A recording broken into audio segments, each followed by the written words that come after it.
Hi friends, आज हम जानेंगे ओटी प्रिपरेशन में क्या क्या होता है एंड ओटी में क्या क्या इक्विपमेंट होते हैं। हमारे काफ़ी सारे student and nursing officers and हमारे ओटी स्टूडेंट को नीड होती है, इसलिए हम एक छोटा सा वीडियो बना रहे हैं जिसमें आपको पूरी प्रिपरेशन ओटी में क्या क्या होती है और क्या क्या इक्विपमेंट होते हैं उनके बारे में शॉर्ट में बताएंगे।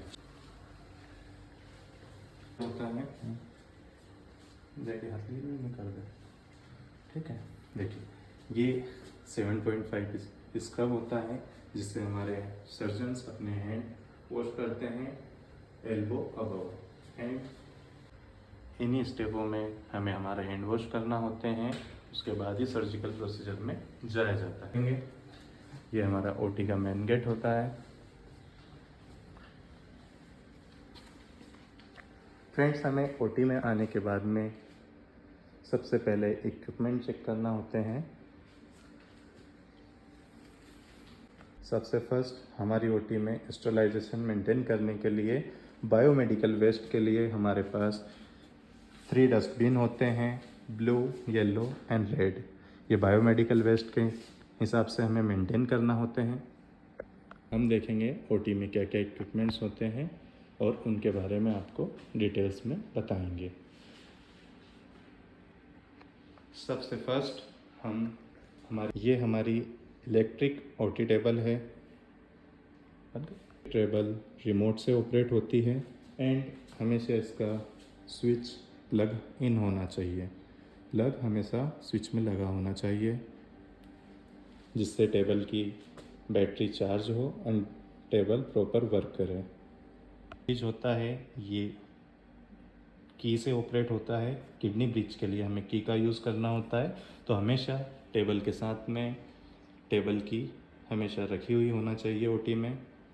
बाकी टेबल रिमोट से ऑपरेट होती है, height up, height down and left tilt, right tilt, head up, head low, बाकी सब चीज़ें हमारे रिमोट से ऑपरेट होती है। अब सेकेंडरी हम देखेंगे ओटी लाइट। ओटी लाइट को हमेशा हमें जब भी पेशेंट लेते हैं या ओटी प्रिपरेशन करते हैं तो हमें ओटी लाइट को ऑन करके चेक करना होती है कि ओटी लाइट प्रॉपर चल रही है या नहीं। प्रॉपरली ओटी चल रही है, ओटी की लाइट चल रही है या नहीं चल रही है। ओके। सेकेंडरी हमें फिर कोटरी मशीन चेक करना होती है।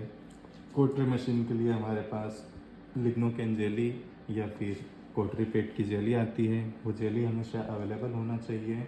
ओके। और कोटरी में 3 ऑप्शंस होते हैं, मोनोपोलर्स, बाइपोलर्स एंड कोकुलेशन।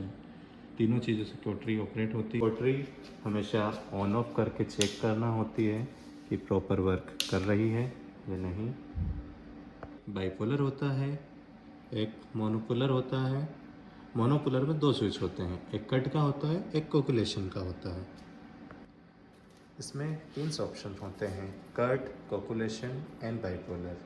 तीनों को सर्जन की नीड के अकॉर्डिंग हम मेंटेन रखते हैं। जैसे डॉक्टर्स बोलते हैं हम वैसे इनको तीनों को सेट करके रखते हैं। इनमें 2 प्लग्स होते हैं, ये मोनोपोलर का प्लग होता है एंड ये बाइपोलर का होता है। हमें एक चीज़ और करना होती है, जब हम मोनोपोलर यूज़ करते हैं तब हमें कोटरी पैड लगा। सेकेंडरी हमें सक्शन मशीन चेक करना होती है।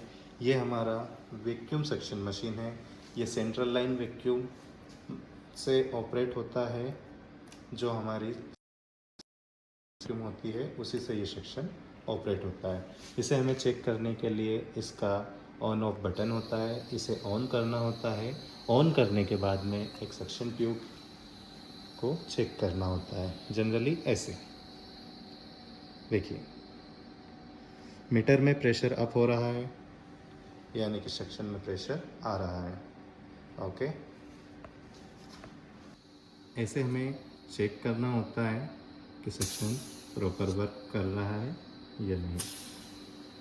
सेकेंडली हम हमारी बॉयल्स मशीन को चेक करके देखते हैं। बॉयल्स मशीन के सारे पिन प्लग इन होना चाहिए। ये हमारा कार्डियक मॉनिटर है एंड हमारे बॉयल्स मशीन के प्रेशर गोज चेक करते हैं कि इसमें ऑक्सीजन एंड नाइट्रस आ रही है या नहीं, प्रॉपरली देखते हैं। ये हमारे प्रेशर गॉज हैं, इसमें हमें दिखाता है कि हमारे बल्ब्स के वेंटिलेटर में oxygen pressure, nitrous pressure and other gas pressure कितना है। और ये हमारा वेपोराइज़र होता है। जनरली 2 वेपोराइज़र लगाए जाते हैं, एक आईएसओ का होता है, एक सीओ का होता है। अभी हमारा सीओ का वेपोराइज़र लगा हुआ है। एंड ये हमारा ventilator work station, ventilator control panel होती है। इसी से हमारा वेंटिलेटर पूरा कंट्रोल होता है, इसे हम वेंटिलेटर कंट्रोल पैनल बोलते हैं। ये हमारे वेंटिलेटर्स के ड्रॉज होते हैं। इसमें हमें एनेस्थीसिया देने के दौरान जिन इक्विपमेंट एंड चीज़ों की ज़रूरत होती है, आइटम्स की ज़रूरत होती है, वो हम इन ड्रॉर में सेफली रख देते हैं। साथ ही में एक पैकिंग फोर्सेप के लिए हमारे पास मेगल फोर्सेप्स होता है। हमें लेरिंगोस्कोप चेक करना होता है। ये हमारा लेरिंगोस्कोप है। जनरल एनेस्थीसिया जब हम देते हैं तब इसका यूज़ करते हैं। ऐसे प्रॉपरली लाइट चलना चाहिए हमारे लेरिंगोस्कोप में। इसको हमेशा चेक करके रखा जाता है। साथ ही में ये स्पाइनल की तैयारी करी हुई है। यहाँ पे हमारे पास दोनों साइज़ के स्पाइनल नीडल्स एंड सिरिंजेस होना चाहिए एंड हमारे ड्रग्स होना चाहिए। साथ ही में हमें डिसइंफेक्शन के लिए 10% बीटाडीन एंड स्प्रिट हमेशा यहाँ पे रेडी करके रखना होता है। साथ ही में हमें हमारे एनेस्थेसियोलॉजिस्ट के लिए उसकी साइज़ के gloves and stylet and bougies and suction catheter and EtCO2 proper व्यवस्थित करके रखना होता है और उसे चेक करना होता है। साथ कनेक्ट करके रखना होता है। ECG लीड्स पे इलेक्ट्रोड लगा के रखना होते हैं एंड SpO2 प्रोब चेक करके रखना होता है। ओके। हमेशा ओटी में लेरिंगोस्कोप सेट भी रखना रहता है जिसमें डिफरेंट साइज की ब्लेड्स होती हैं। और साथ में क्रैश कार्ड को पूरा रेडी करना होता है। इसमें हमारी पर्सनल किट एंड हमारा ड्रग्स पूरे रेडी करके रखना होते हैं एंड सिरिंज पे लेवल करके रखना होता है किस सिरिंज में कौन सा ड्रग है, इसलिए हमें इस पर लेवल करके रखना रहता है इंजेक्शन पे। ओके। रिसीवर सब पूरी तरीके से चेक करके हमको रिसीवर वगैरह सब चेक करके रखना होते हैं। और ये हमारी क्रैश कार्ड में प्रॉपरली ड्रग। ये हमारा वी बॉक्स होता है जिसमें हम इमेज को देखते हैं, एक्सरे इमेज को देखते हैं। इस बॉक्स को हम वी बॉक्स बोलते हैं। इससे हमें हमारा एक्सरे प्रॉपरली देखने में विजिबल होता है। ये हमारी CRV मशीन होती है, ये इसका मॉनिटर होता है एंड ये इसकी CRV यूनिट होती है। इसका जो एंगल होता है वो C जैसा होता है और ये इसके हैंड जैसा होता है, तो इसलिए हम इसे C-आर्म कहते हैं। ओके। ये सर्जिकल प्रोसीजर के दौरान जब हमको एक्सरे इमेज की ज़रूरत होती है तब हम इसे यूज़ करते हैं। अब हम कुछ जनरल बेसिक चीज़ों के बारे में आपको बताते हैं। हमें स्टेराइल कोच piece and gown drums and हमारे इंस्ट्रूमेंट सेट होते हैं वो रेडी करके रखना होते हैं। ये हमारी इंस्ट्रूमेंट ट्रॉली होती है जिस पे हम इंस्ट्रूमेंट ट्रॉली लगाते हैं। इस पर हमारे ड्रेपिंग्स एंड हमारे केस के अकॉर्डिंग सेट्स रखे जाते हैं। जो ये हमारी क्रॉस ट्रॉली होती है। हमें सर्जरी के दौरान 1 से 2 ट्रॉलीज रेडी करके रखना होती है जिस पे हम हमारे डिफरेंट सेट खोल सकें एंड पूरी प्रिपरेशन कर सकें। ये हमारा CO2 लेज़र मशीन है। ये यूरो के केसेस में यूज़ होता है एंड ये स्टूल होता है सर्जन को बैठने के लिए।